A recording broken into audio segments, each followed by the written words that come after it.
सीवान जिले के महाराजगंज अनुमंडल मुख्यालय में डॉक्टर भीमराव अंबेडकर की जयंती मनाई गई। श्री अंबेडकर की जयंती अंबेडकर नगर महाराजगंज में मनाई गई। इसमें राजद नेताओं ने उनकी तैलीय चित्र पर पुष्प अर्पित कर उनके पद चिन्हों पर चलने के संकल्प ली और नेताओं ने कहा कि बाबा साहब आज जो संविधान निर्माता थे, जो संविधान में लिख करके चले गए, उसकी देन है कि आज सारे लोगों को सम्मान और मान मिल रहा है। उनकी हक हकूकत की बात को संविधान में उन्होंने लिखा था, जिसके लेकर उनके इतनाएं भी सहनी पड़ी। वहीं राजद नेता राजकिशोर गुप्ता ने कहा कि आज संविधान को खतरे में बीजेपी डाल रखी है।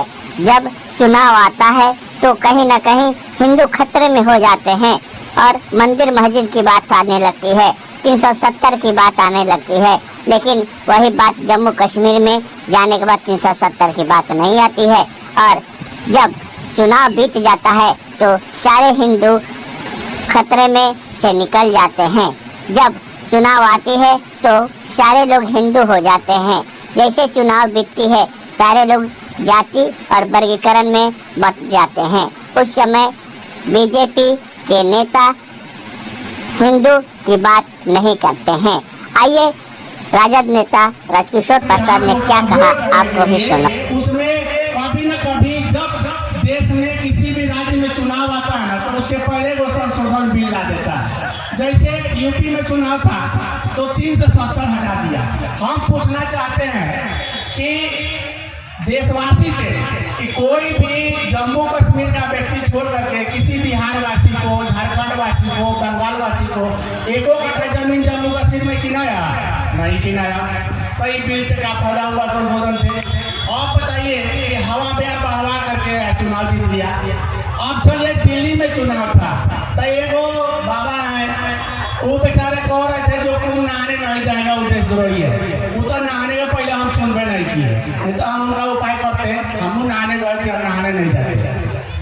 तो कहने का मतलब ये कि देखिए अब हिंदू की बात आती है, हिंदू शब्द कहीं सनातन धर्म में है नहीं। अच्छा, हम लोग जो है ना दलित समाज के लोग हैं, वैश्य समाज के लोग हैं, चुनाव के समय में हिंदू हो जाते हैं और चुनाव के बाद फिर दलित हो जाते हैं। हम लोग को मंदिर में घुसने नहीं दिया जाता है, मूर्ति नहीं छूने दिया जाता है, आप बाहर से दर्शन कर लीजिए, चल जाइए। तो ये सब व्यवस्था है। अब तो हमारे बड़े जितने भी हमारे यहाँ पर बड़े भाई लोग बोल के गए, बहुत सारी बातें बोले। वो लोग बताए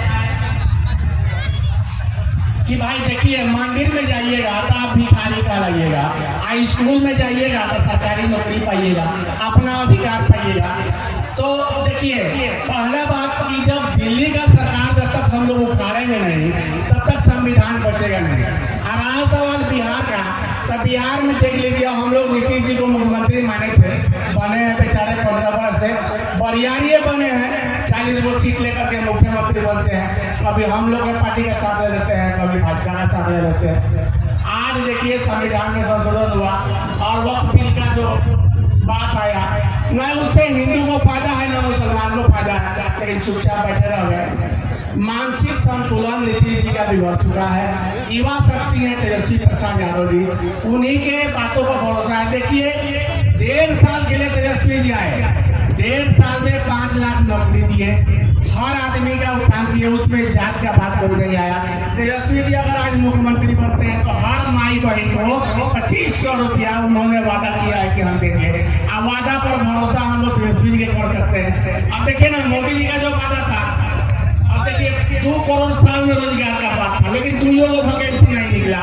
15 लाख रुपया जो हम लोग का बकाया है, जो विदेश में रखे हुए हैं नेता लोग, वो ला के देने का बात था, वो आज तक उधारे चल रहा है 11 साल हो गया। तो ये सब जुमलाबाज वाला लोग बैठा हुआ है दिल्ली में, लेकिन हमारा तेजस्वी जी का बात है भाई 2500 रुपया महिला को देना है और